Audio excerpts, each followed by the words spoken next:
Over the last decade, something strange has been happening in the world of indie games. The graphics are going backwards.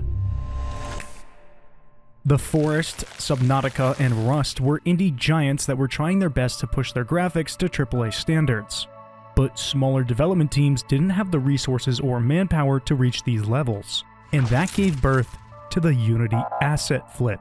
Generic, repetitive, and ultimately uninteresting looking games that gained notoriety quickly throughout the mid to late 2010s.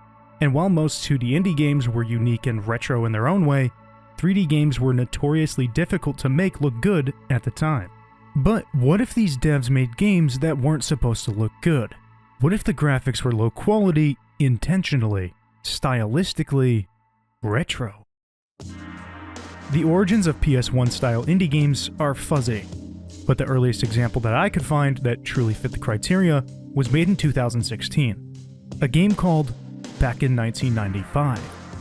A faithful love letter to the early Silent Hill and Resident Evil games, and it may have been a bit ahead of its time, considering its mixed reception. But this was the catalyst for this style, and in 2018, the genre exploded. Games like OK Normal, Paratopic, and Band Memories, Yamanashi. And over the next 7 years, more and more indie devs began making their games in this style. But the thing is, it's not just a lazy shortcut that they're taking.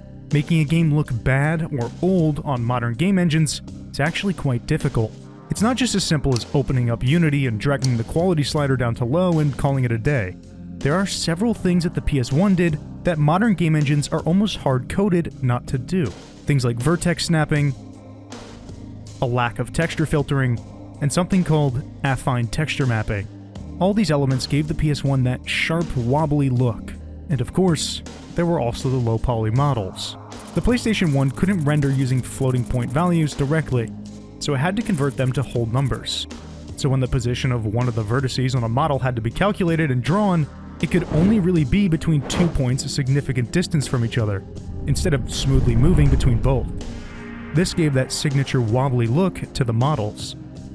The textures also had a very sharp, pixelated look, which was due to the PS1's lack of texture filtering. The N64 was the first home console that made use of texture filtering, something still used today to smooth out textures and give them a more natural look. Oh, and affine texture mapping. This one gets really technical, but this is a limitation that made textures warp when you looked around, instead of the textures being displayed based off of the direction of the camera. And then, there's a hilarious irony. In the 90s, developers were going to extreme lengths to hide these flaws, and today's indie devs are going to extreme lengths to bring them back. They're writing custom shaders, disabling modern features, and hacking engines just to make a game look worse.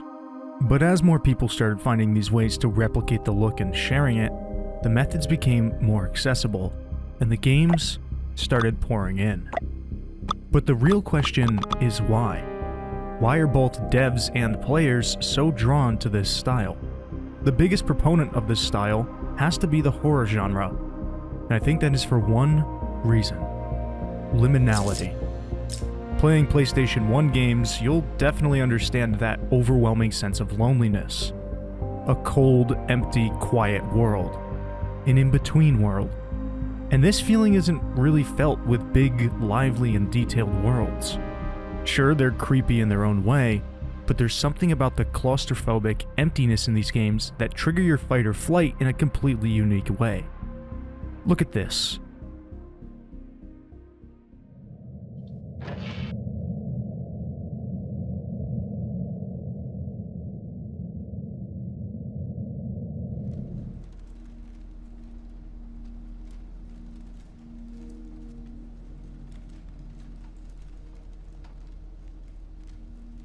Which one makes you feel more uneasy?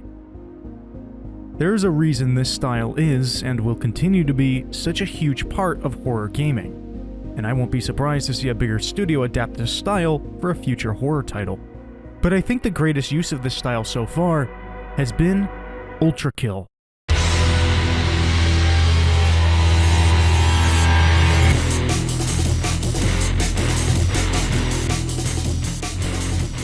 High-paced, Quake-inspired, and undeniably fun, Ultra Kill has taken the one objectively better thing from low-fidelity graphics, simplicity, and used it to its advantage. A game like Ultra Kill would be nearly unplayable, or at the very least nauseating, if it was super high fidelity. A clean and uncluttered visual language lets you quickly identify targets and bounce from wall to wall at insanely high speeds without getting disoriented. Just like how Portal would be impossible to play if everything was covered in leaves, debris, and ray trace shadows. You wouldn't know which surfaces you can portal on. Portal in? Portal 2? I don't know, man. Ultra Kill uses its basic color palette and simple level design to hone in on the combat and movement above all else. Contrast is so important for making something smooth and understandable. Cluttered visuals can become annoying and distracting, like in Immortals of Avium. Like, what the hell am I even looking at? Ah, there we go. Much better. Even though the pace of the game is through the roof and there's so much going on, you're able to process and digest it in real time and understand what is happening. And this is only possible because of the game's style. But there is a caveat that has come with this style. While it has helped establish that games can be great with simple visuals and has also made development easier in some aspects, we have entered a new era of Unity asset flips. Except now it seems that everyone is making their game in this style and using all the same default PS1 male character models from Sketchfab. There is a sameness across the genre, where it all becomes so visually indistinct and forgettable. If you go to itch.io today and browse the front page, you'll notice a bit of a pattern. Over half of these games share this style. It's clearly a trend and even possibly a problem. So what does this mean for indie games? Where do we go from here? I think we're at the pinnacle of this style and even now on the beginning of the decline. With things like Nanite and Lumen in Unreal Engine 5, and Unity's universal render pipeline getting better day by day, creating high-fidelity games with stunning lighting and high-resolution textures, all while being well-optimized, is something that solo devs can do much more easily. And with AI becoming a more usable tool in game development, who knows what the future holds. Unfortunately, there are probably many hidden gems out there that people are becoming more apprehensive to play because of how oversaturated the style is becoming. But at the end of the day, this style is something that everyone will always appreciate and enjoy. The eeriness for horror games, the simplicity for high-paced shooters, and the nostalgia for story-driven walking sims are what make it unmistakably unique and timeless. Also, huge shout out to Nick Glenn from Playable Workshop for helping me research this video.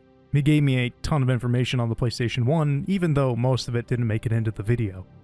If you're interested in making your own game or learning more about this kind of stuff, make sure to check out their channel, Playable Workshop. Thanks for watching.